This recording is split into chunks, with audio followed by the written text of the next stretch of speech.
Stefan, go ahead. Courtney, I guess for you guys, finding out earlier today there would be, no fans in the stands. I'm sure you've dealt with that before, with COVID. And stuff, I guess. How comfortable, I guess, are you guys creating your own energy on the bench, without having the home crowd there? I think we're pretty comfortable, considering a lot of us have played through the COVID year.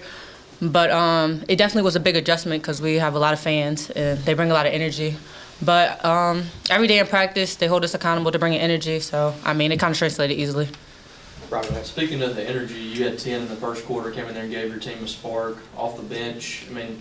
How did you feel like you came in there and performed in the first quarter to get the offense going?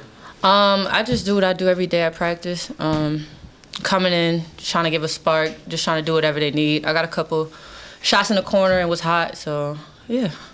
Colin, Well, came out and scored 33 in the third quarter. Was there a message at halftime to kind of pick up the intensity a little bit? Yeah, I think we kind of slacked in that second quarter. So he harped on just having energy, not playing down to any competition, just playing hard. And I think we came out really good in the second half.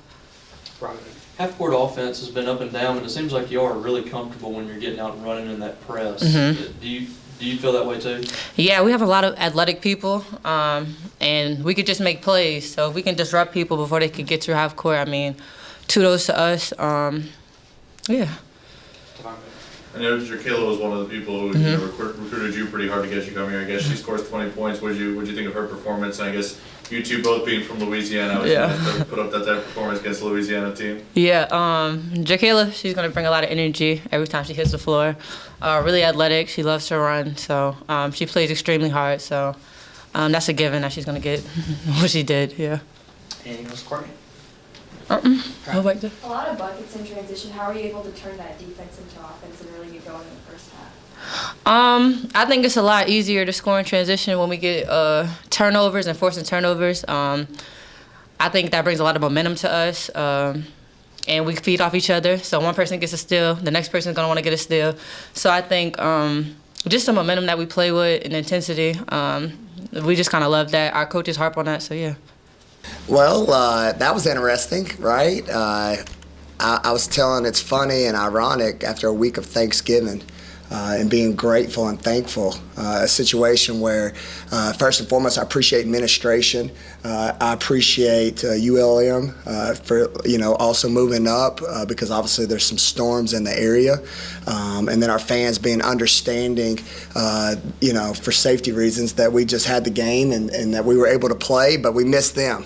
But so excited about our team coming out 94-39 with no fans. It was just 3 years ago we had COVID, right? And we experienced this, and that's where I'm grateful and thankful that playing at home, and man, Sunday's gonna feel good when we have another game where we can allow everybody back in and get a crowd behind our team. But I'm excited. We had a long road trip. We had a delay. So for us to come back in a short period, we played Saturday in a heartbreaker in Nebraska, all day travel on Sunday. We had the best bus driver in the country pick us up, who happens to be in the room, brought us back late at night. Kids went to school, early practice, and then to turn around and play today. I couldn't be more excited, especially being able to play so many players.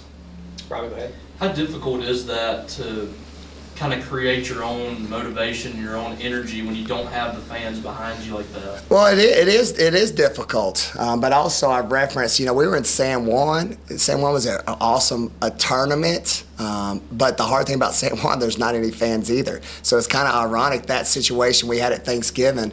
I think we had probably, 20 fans.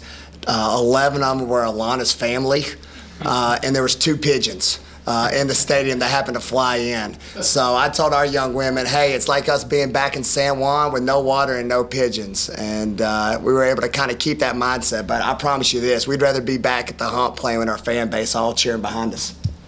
Stefan, go ahead.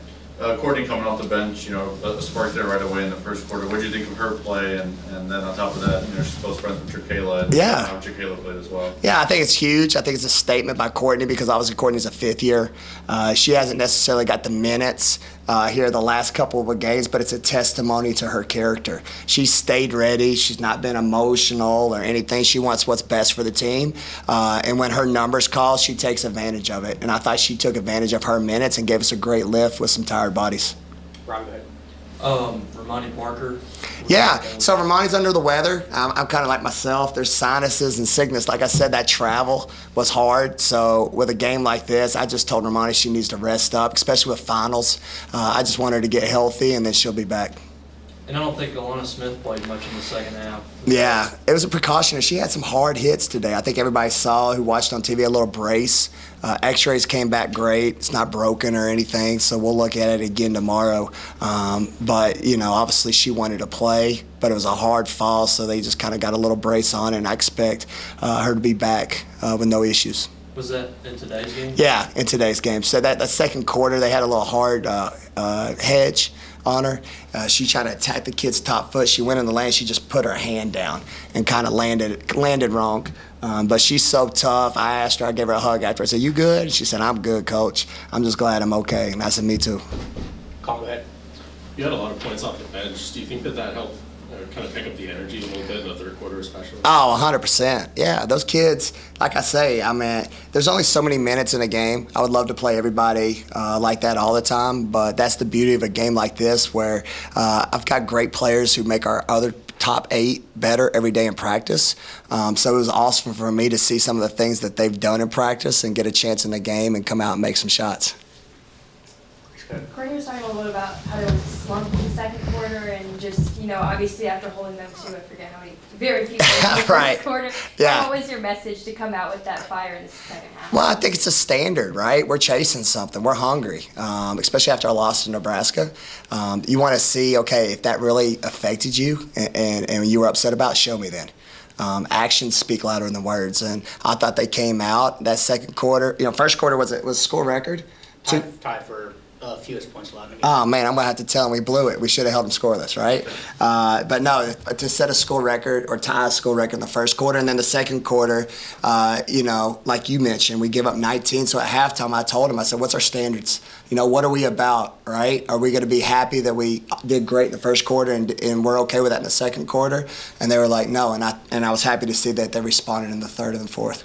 Stefan, go ahead. What do you think of Alasia's minutes there at the end? It seems like she's ready with the green light when she comes in. It's awesome. I told her we had that timeout. I think it was like 4-minute timeout when I called that, and I said, "All right, lay you up. I'm gonna set this flare screen." I said, "Girl, I want you to come off of it, get your feet set, leave it hanging." I always call it gooseneck follow through. You have that high release. I said, "Girl, shoot that thing and let me see that gooseneck follow through."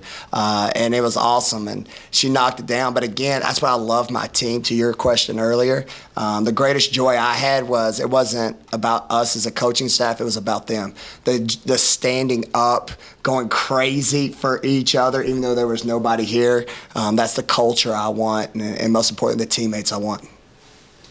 How was San Juan, aside from, you know, building the team in terms of games that you have, but just like the way that you guys bonded over that trip? Did you guys do anything fun outside of just playing basketball? Yeah. Did you enjoy some sun? Oh, yeah. No, we did. San Juan's beautiful. The people there are awesome. What a great vibe. Anytime you're right there on the water, I mean, come on now, with these pools that you dream about in the magazines that we all have at our house. My kids were going crazy. They were like, "Coach, this is the hotel? Are you serious? Like, are you serious?" It was like Christmas. So to have that, talking parrots, we ate the best food. It's a blessing.